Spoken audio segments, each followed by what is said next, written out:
Welcome back to the Arctic Beyond, and welcome to a video which combines my film series about Arctic films with my, general vibe about learning things about the Arctic. That's right, I got you. You're here, you're gonna learn something and be slightly entertained, and there's nothing you're gonna do about it.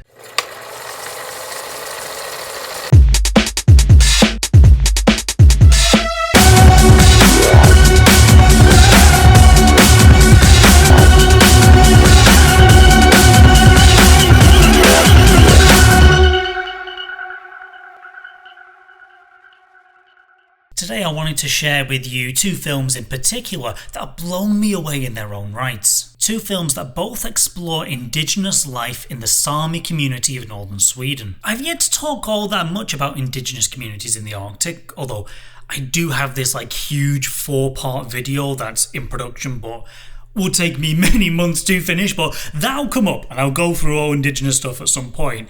But for the time being, I've not covered it all that much. But in these two films, in the history they cover, in the themes they explore, you're going to learn so much about indigenous Sami life. We're talking about Sámi Blood from 2016 and Stolen from 2024. Sámi Blood takes us about 100 years in the past to explore Sweden's historic abuse, while Stolen covers contemporary and modern struggles for Sami life. Together they make a really interesting and effective double bill into just how difficult life can be as a member of one of these indigenous communities in what is a so-called developed progressive nation. So, grab your favourite reindeer and let's head back in time with Sámi Blood. Sámi Blood is Amanda Kernell's I'm Amanda Chanel, I'm the director of Sámi Blood. 2016 directorial debut, set in about the 1930s in northern Sweden. It follows Elle, a 14-year-old Sami girl, played brilliantly by Lena Cecilia Sparrock, who experiences the brutal racism and cultural oppression of Sweden's policies. And while the primary story does take us through Elle's childhood life, the film is actually bookended with her as an elderly lady. The opening scene of the film is immediately tragic and heartbreaking, as we see Elle as an elderly lady, but refusing to go by that name. She refuses any part of her Sami heritage. She's like, call me Christina, I will not wear the clothes, I will not sing the songs, I will not sleep in a Sami community. She has travelled to Lapland to attend her sister's funeral, who she's not seen in decades and decades. And while the rest of the family did continue on their traditional lifestyle, she has completely shunned it. She's disgusted by the Sami traditional lifestyle. She calls other people thieves and liars. She is disgusted when anyone tries to speak in the southern Sami language. She's like, no, I'm just speaking Swedish.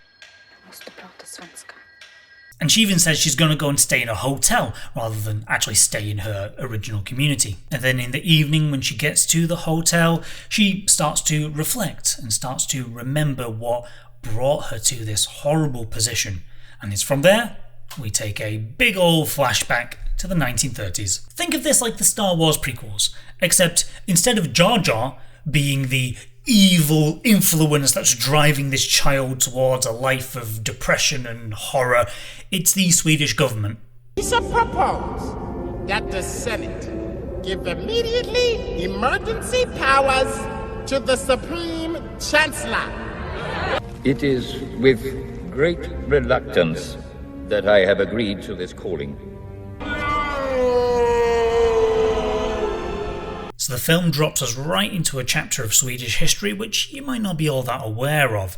So from about the 1920s to 1970s, Sweden operated boarding schools that were specifically designed to take Sami children away from their families, away from their communities, and put them in an environment which would cleanse them of their Sami cultural identity, would basically teach them that no, your life is disgusting and wrong.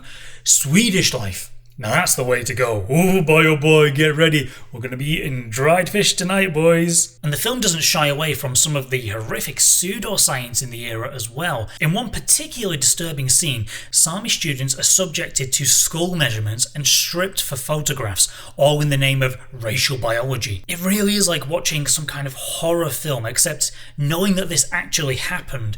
I was crying throughout the film. There was barely a moment I wasn't crying. Elle story is a choice that no one, especially a child, should ever have to make. Live true to your cultural identity, but face discrimination and hate, or reject your roots and assimilate into a society which then will welcome you. I feel like every scene in Sámi Blood is an exercise in societal pain. Elle strips away her Sámi identity piece by piece, thinking, oh, if I take away this part of me, then I'll be accepted. Please let me be accepted. No, okay, that didn't work. They're still treating me horribly. Okay, take away this part of me. Please accept me now. And they still don't. She just has to keep going further and further until she loses herself completely. I won't go into the exact plot details of how things happen because I think it is a really interesting and well-told story that I'd like for you to explore yourself. But just so you know, even though obviously everything I've just talked about is horrible, it isn't just a completely horrible, dour film. There's a lot of really lovely moments in there. But although I will say, in the lovely moments, I kind of cried even harder, because in those lovely moments I was quite well aware that she's with her Sámi community and they're doing joyous things, they're having a great time, just knowing that this is all going to be taken away from her.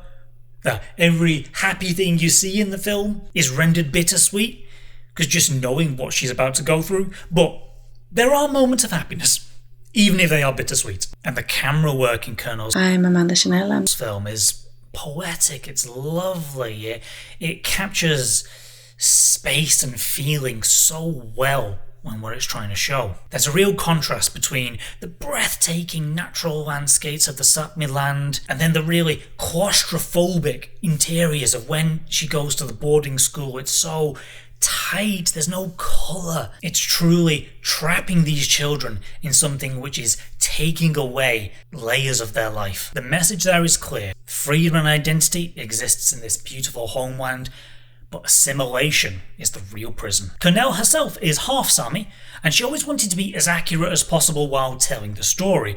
So of course she did her prep, but when she hired all the Sámi actors to take part in the film, she made sure to get their stories as well. So during the making of the film, even though there are scenes where you think, oh my god, that's so horrific, that's probably exaggerated, that didn't happen, everything you see on screen did happen. These stories have been passed down from generation to Sámi people, so it's really great that it's been portrayed on a film so that people everywhere can be aware and not forget and hopefully not repeat. But that was the past, alright? I mean, that was 100 years ago, right? I mean, it's great. Remember when we all solved racism? Do you remember that? That was a good year, wasn't it? Yeah. Alright, well, yeah. Let's go dance in the multicultural fields where we all have joy and everyone loves each other, right? Let's go do that, right? Wait, what's happening? So you think all cops are racist? Fast forward to 2023 and we have Stolen, directed by Elle Maria Eira. Elle Maria Eira ja mulla pagadalli tämän filmas. In what was her directorial debut too, and I think was a really cool milestone is that this was actually Netflix's first ever Sámi language production, which is a huge milestone for Sámi representation in the industry, getting backing from such a ginormous distributor. Even though, let's be honest, a film made by Netflix nowadays basically exists to get lost in the algorithm of 50,000 films and never seen again. Now, going in, I thought I was signing up for Sámi John Wick. On the cover, on the poster, this cool woman holding a rifle, she's calling out for revenge. I'm like, here we go. And the film starts off exactly like that. Her beloved animal gets brutally murdered in front of her, and I'm thinking, great, here we go, tale of revenge, let's get some cool action scenes. But that is absolutely not the film we get. So the film follows Elsa, a Sámi woman, and her journey from childhood to adulthood over 20 years. The film begins, she's reached the age where she can get her first ever reindeer, and she sees a bunch of baby reindeers. Not like that. She chooses the one that she thinks is her favourite. It's this absolutely stunningly gorgeous snow white baby reindeer that, oh my god, I love so much. She names it Nestegalu, and they immediately have a great bond. They're growing up together. It's so beautiful. and then someone murders Nestagalu right in front of her. And this is the event that will traumatize her throughout the entire film. As we follow her life, this is the defining moment that is going to affect everything that comes. She actually recognizes the culprit, but she remains too frightened to speak up. And the guilt and the trauma of that continue throughout her life. The killings continue. This same guy, over the 20 years, just keeps coming to Sámi land and just murdering their reindeer in more horrific, brutal ways, setting up these awful displays that really just say, I hate you, Sámi people. I want you gone. I will kill you all if I have to. But this isn't just a simple story of revenge, this is so much more. This film tackles climate change and how that's affecting Sámi life and reindeer herding. Mental health and suicide come up way too much, it's upsetting. Substance abuse, family bonds and belonging, racism and cultural erasure, corruption, both on a personal level and the systematic corruption of a nation which is set up to degrade the life of the Sámi people. The environmental impacts of mining come up as well. The list just goes on and on and on. It somehow manages to fit all of these heavy, complex themes in and explore them all to a decent degree in under 2 hours. Oh my god, thank God. I'm sick of these films that feel that they have to be 2.5, 3 hours long because, it's an important film about societal issues, so it has to be really long. No, it doesn't, Scorsese. I'm sorry, but it doesn't. The lead actress is extraordinary. Elle Christina Oxal's first and only acting role ever. She's actually a Sámi singer. But this isn't some Madonna, some Paris Hilton kind of performance. She is genuinely fantastic. Something I found particularly refreshing in Stolen is that as Elsa goes through the film and the concept of revenge is getting explored as she's going towards that point, she doesn't at any point lose her humanity and lose her empathy, which is unlike so many female protagonists in thriller, revenge-style films that, in a way, get masculinized, if you get what I mean, to appear tough. She doesn't shut down emotionally in order to appear stronger. She stays just as emotional. If anything, she gets more emotional and gets stronger with that. Let's compare this to other feminine rage films from recent years. You've got Promising Young Woman and Revenge, two films I really like. I especially really like Revenge. But in both of those films, the two protagonists, vying for their own kind of personal revenge, they lose some of their humanity in order to get there. And that's good in its own way. It's good, as I say, I like those films, but it's just so refreshing to have justice and revenge and strength explored in a way that remains human. So instead of doing a full-on Ripley in Alien Resurrection, she witnesses her community collapsing under the strain of modern pressures while maintaining her caring core and vulnerability. She's stubborn and passionate about protecting her community, even when there's only two other characters in the film, her brother and a friend of hers, that are on her side at any point. Everyone outside of her community is just completely against the Sámi people, just want them gone, they think they're a nuisance. Even the elders of her local community are advocating for compliance. They're saying, let's bend the knee, let's do whatever they want, because eventually they'll maybe give us, a scrap of bread. And the cinematography in this film is absolutely stunning. It is a much more beautiful film than Sámi Blood. It spends much more time focused on the environment.